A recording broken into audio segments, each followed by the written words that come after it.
नमो नमः विद्यार्थियों, संस्कृत विषय की कक्षा 8 में TSN ऑनलाइन क्लास पर आप सभी का स्वागत है। विद्यार्थियों, प्रीवियस वीडियो में हमने रुचिरा तृतीयो भाग जो आपके संस्कृत विषय की पाठ्य पुस्तक है बच्चों, उसका जो चैप्टर 9 है, 9वां पाठ है सप्तभगिनी है। इस पाठ के जो अभ्यास प्रश्न हैं उन अभ्यास प्रश्नों में क्वेश्चन नंबर 1 उच्चारणम कुरुत, इन सभी शब्दों का हमने उच्चारण करना सीखा बच्चों। और क्वेश्चन नंबर 2 एक पदेन उत्तरत, सभी वन वर्ड टाइप वाले क्वेश्चंस के आंसर सहित हमने समझे बच्चों।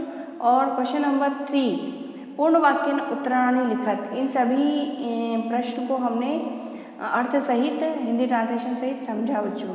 ठीक है, और आज की कक्षा में हम क्वेश्चन नंबर 4 जो कि पेज नंबर 65 पर दिया गया बच्चों, वहाँ से कंटिन्यू करेंगे। तो पेज नंबर 65 क्वेश्चन नंबर 4 है बच्चों, रेखांकित पदम आदित्य प्रश्न निर्माणम कुरुत, यानी कि इसमें अंडरलाइन किया गया है बच्चों क्वेश्चन जो दिया गया उसमें हमें। ठीक है, और हमको क्वेश्चन मेकिंग करनी है बच्चों, है ना। तो क्वेश्चन नंबर 4 में क जो दिया गया है कि वयम स्वदेशस्य राज्याणाम विषये ज्ञातुम इच्छामि, इसका मैं अर्थ करती हूँ तो होता है कि हम सब अपने देश के राज्यों के विषयों में जानने की इच्छा करते हैं। ये क्वेश्चन मार्क गलत मिसप्रिंट हुआ बच्चों यहाँ पर। ठीक है, तो क्वेश्चन मार्क की जगह पे यहाँ पर स्टैंडिंग लाइन पूर्ण विराम आएगा बच्चों। ठीक है, और हमको तो क्वेश्चन बनाना है। ठीक है ना, तो क्या है इसका अर्थ कि हम सब हमारे देश के राज्यों के विषय में जानना चाहते हैं। तो यदि मैं हिंदी में इसका प्रश्न बनाऊँ तो क्या बनेगा कि हम सब किसके विषय में, हम सब किसके कौन से राज्यों के बारे में जानना चाहते हैं। तो स्वदेशस्य के प्लेस पर हम लिख देंगे बच्चों कस्य, वयम कस्य राज्याणाम विषये ज्ञातुम इच्छामः, हम कौन से राज्यों के विषय में जानने की इच्छा करते हैं, यह बन गया प्रश्न। ठीक है, नेक्स्ट क्वेश्चन नंबर 4 का सेकंड है, सप्तभगिन्यः प्राचीने इतिहासे प्रायः स्वाधीना एव दृष्टा।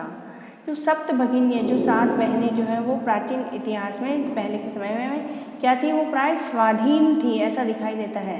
ठीक है ना, तो कौन प्राचीन इतिहास के समय में स्वाधीन थी, यही बनेगा। तो सप्तभगिनी वाले अंडरलाइन वाले प्लेस पर हम क्वेश्चन बनाने के लिए फिल करेंगे कहा प्राचीन इतिहासे प्राय स्वाधीना एव दृष्टा। ठीक है, बन गया प्रश्न। नेक्स्ट क्वेश्चन नंबर 4 का थर्ड है बच्चों, प्रदेशे अस्मिन् हस्तशिल्पानां बाहुल्यम वर्तते, इस प्रदेश में हस्तशिल्प का बाहुल्यम वर्तते, बहुत ही मात्रा में मतलब हस्तशिल्प पाया जाता है। ठीक है ना, तो इस प्रदेश में बहुलता से क्या पाया जाता है, यही प्रश्न बनेगा। तो हस्तशिल्पानां के प्लेस पर हम लिख देंगे बच्चों के केशाम, प्रदेशे अस्मिन् केशाम बाहुल्यम वर्तते। ठीक है, एतानि राज्यानि तु भ्रमणार्थम स्वर्ग सदृशानि, इन राज्यों में भ्रमण करना तो स्वर्ग के समान है।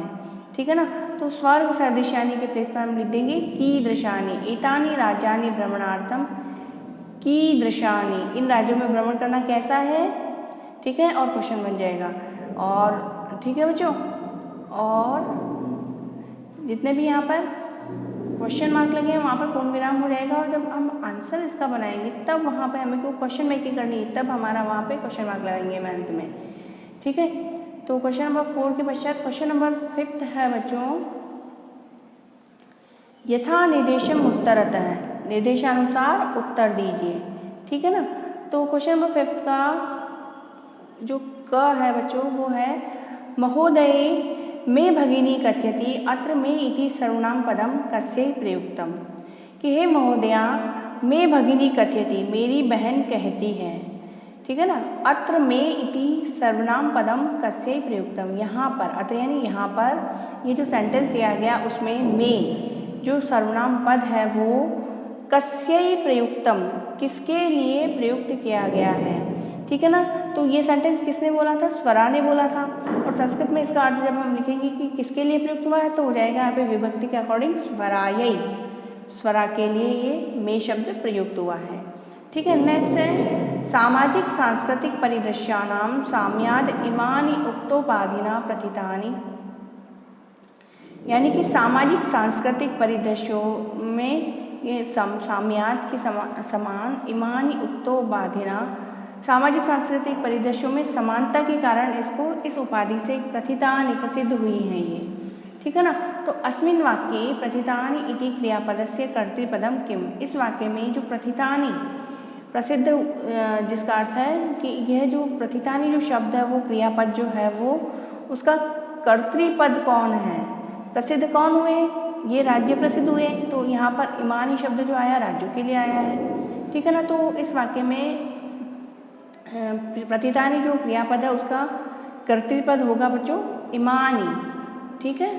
नेक्स्ट क्वेश्चन नंबर 3 है ग, 5th का ग है एतेषां राज्यानां पुनः संगठनम विहितम, इन राज्यों का पुनः संगठन विहितम मीन्स किया गया हुआ, ठीक है ना। तो अत्र संगठनम इति कर्तृपदस्य क्रियापदम किम, इस जो यहाँ पर जो संगठनम है उसका जो कर्तृपद है उसका क्रियापद कौन सा है, तो इस सेंटेंस में क्रियापद है बच्चों विहितम, ठीक है। नेक्स्ट क्वेश्चन नंबर 5th का 4 है अत्र वंश वृक्षाणाम प्राचुर्यम विद्यते, यहाँ पर अत्र मीन्स यहाँ वंश वृक्षाणाम यानी कि बांस के वृक्षों की क्या है प्रचुरता अधिकता है, ठीक है। तो अस्मात् वाक्यात् अल्पता इति पदस्य विपरीतार्थकम पदम चित्वा लिखत, इस वाक्य में से अल्पता, अल्पता जो पद है उसका विपरीतार्थक अपोजिट हमको लिखना है, अल्पता का अपोजिट विलोम शब्द लिखना है एक तरह से, ठीक है। तो अल्पता, अल्पता न्यू या कम को कहते हैं और प्रचुरता मतलब अधिकता अल्प कम और प्रचुरता ज़्यादा को कहते हैं ना। तो हो जाएगा यहाँ पर कौन सा है इसका विपरीतार्थक अल्पता का प्राचुर्यम, ठीक है। नेक्स्ट है क्वेश्चन नंबर 5th का 5th क्षेत्र परिमाण इमानी लघुनी वर्तन्ते, क्षेत्र परिमाण में यानी कि एरिया वाइज तो ये जो राज्य है वो कैसे हैं लघुनी वर्तन्ते छोटे हैं। वाक्यात ये जो सेंटेंस है उसमें संति इति क्रियापद से समानार्थक पदम चित्वा लिखत, इस सेंटेंस में जो संति जो क्रियापद है उसका समानार्थक पद सिमिलर शब्द कौन सा है, तो इसमें सिमिलर पद है बच्चों वर्तन्ते, ठीक है। वर्तन्ते का अर्थ में है के रूप में हुआ कि, ठीक है। तो क्वेश्चन नंबर 5th हमने समझ लिया बच्चों। नेक्स्ट है क्वेश्चन नंबर 6, क्वेश्चन नंबर 6 का में जो अ है उसमें है क्वेश्चन पाठात चित्वा तद्भव पदानाम कृते संस्कृत पदानि लिखत, ठीक है ना। पाठ में से चित चुन करके जो तद्भव पद है, तद्भव पद लेफ्ट साइड में दिए गए हैं, ठीक है, और एक एग्जाम्पल भी दिया गया है, उसमें से हमको उसी के सामने संस्कृत पद लिखना है चैप्टर में से सेलेक्ट करके चुन के, ठीक है। तो यथा करके एग्जाम्पल दिया गया है, तद्भव पद है सात, सात को संस्कृत पद होता है सप्त, ठीक है। इसी तरह से हमको दिया गया है बहिन, बहिन दिया गया है तो बहिन वाला शब्द है, बहिन का तद्भव पद है बच्चों भगिनी, ठीक है। नेक्स्ट दिया गया हमको संगठन, संगठन का संस्कृत पद होगा समवाय, ठीक है। नेक्स्ट है बांस, बांस का संस्कृत पद हमने जो चैप्टर में पढ़ा था वो था वंश। नेक्स्ट है आज, आज का संस्कृत पद होता है अद्य। नेक्स्ट है खेत, खेत का संस्कृत पद होता है क्षेत्रम, ठीक है। नेक्स्ट क्वेश्चन नंबर 6 का जो आ वाला प्रश्न है, सेकंड प्रश्न है जो 6 का, वो है turn the page students, page number 65 पर है बच्चों। वो है गच्छति, सॉरी वो है क्वेश्चन है इसका भिन्न प्राकृतिकम पदम चिनोत, जो भिन्न प्रकृति वाला पद है शब्द है वो आपको चुनना है, यानी कि ऑड वन आउट वाला प्रश्न है बच्चों ये, ठीक है। तो इसमें जो फर्स्ट दिया गया वो है गच्छति पठति धावति अहसत क्रीडति, ठीक है। तो इनमें बच्चों जो अहसत है वो क्या है, इस अलग वाला पद है, क्योंकि गच्छति जाने की क्रिया हो रही है और पठति पढ़ने की क्रिया और धावति दौड़ने की क्रिया और क्रीडति खेलने की क्रिया। लेकिन यहाँ पर जो ये सभी चार पद है वो लट लकार वर्तमान काल के हैं, और ये जो अहसत यानी कि हंसा ये लंग लकार का भूतकाल का है बच्चों, ठीक है। तो इसमें अलग पद कौन सा हो गया अहसत। नेक्स्ट है छात्र है, सेवक है, शिक्षक है, लेखिका और क्रीड़क है। ठीक है ना। तो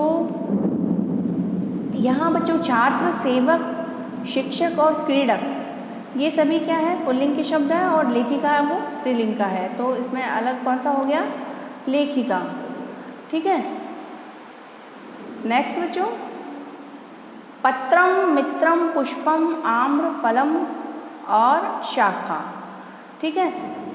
तो इसमें यहाँ पर बच्चों जो दिया गया है, पत्रम, मित्रम, पुष्पम, फलम और शाखा। ठीक है।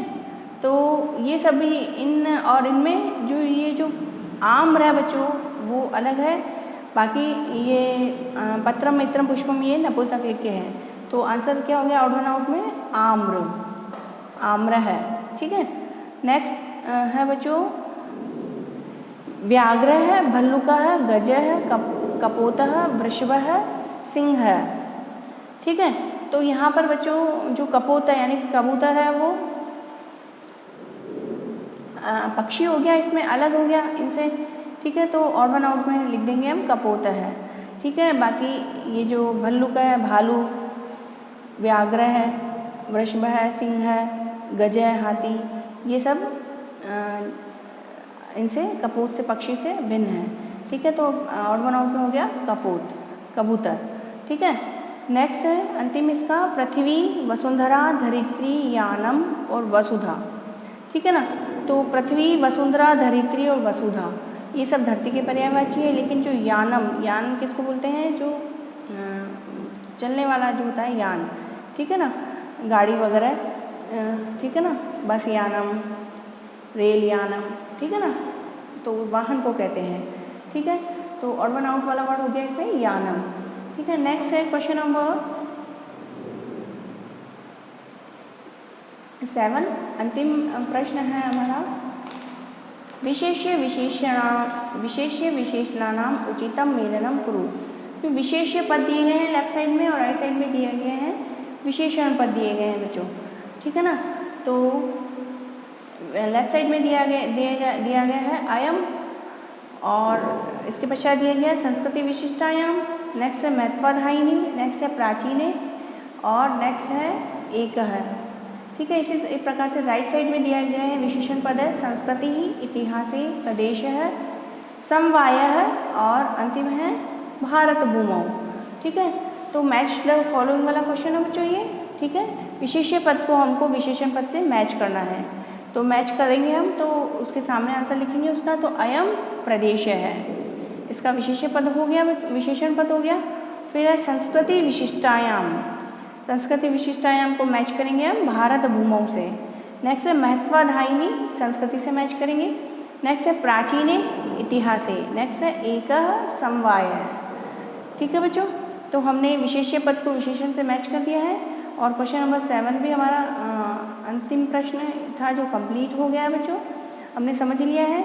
बच्चों आज की कक्षा में हमने जो क्वेश्चन नंबर 4 से लेकर के 7 तक के प्रश्न हल समझे बच्चों। ठीक है।